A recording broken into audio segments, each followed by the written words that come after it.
Alhamdulillah, bulan Maret kemarin capaian kita meningkat dari 900 menjadi 1.200.000 lebih. Pemerintah mengklaim Indonesia akan menjadi raja pangan dunia.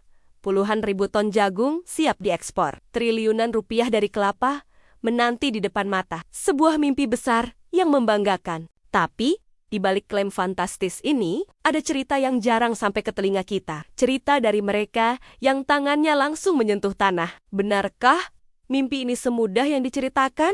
Atau hanya janji manis di atas kertas? Rencananya memang tidak main-main. Menteri Pertanian, Andi Amran Sulaiman, dengan tegas menyatakan Indonesia tidak lagi hanya bicara ketahanan, tapi kedaulatan pangan. Targetnya jelas, ekspor 27.000 ton jagung Juni tahun 2025, menyusul beras ke Malaysia, dan kelapa yang nilainya bisa setara membangun ribuan kilometer jalan tol. Dukungan penuh dari Presiden terpilih Prabowo Subianto pun memperkuat optimisme ini. Di atas kertas, semua terlihat sempurna. Tapi, pertanian bukan hanya soal angka dan kebijakan. Ini soal 3 tantangan besar di lapangan. Tantangan pertama dan paling krusial, kesejahteraan petani. Untuk bisa ekspor, produksi harus surplus. Tapi bagaimana petani bisa berproduksi maksimal jika mereka masih berperang dengan harga pupuk yang melambung tinggi dan seringkali langka? Saat panen raya, harga di tingkat petani justru sering anjlok. Tanpa jaminan harga beli yang stabil dan menguntungkan, semangat petani untuk menanam bisa padam. Ekspor mungkin menguntungkan segelintir eksportir besar.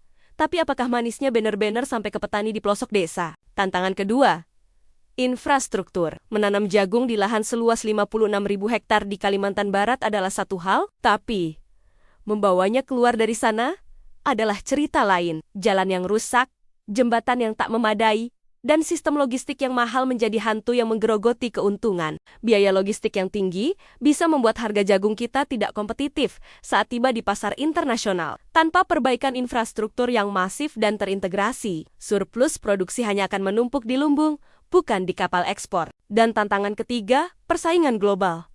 Kita tidak sendirian. Negara-negara seperti Brazil, Argentina, dan bahkan tetangga kita, Vietnam, adalah pemen-pemen raksasa di pasar pangan dunia. Mereka didukung teknologi mutakhir, riset benih unggul, dan kebijakan ekspor yang agresif. Pertanyaannya, apakah kualitas, kuantitas, dan harga produk kita sudah siap bertarung di arena global? Sekadar surplus tidak cukup.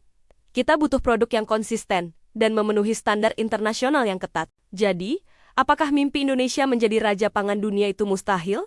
Tentu tidak.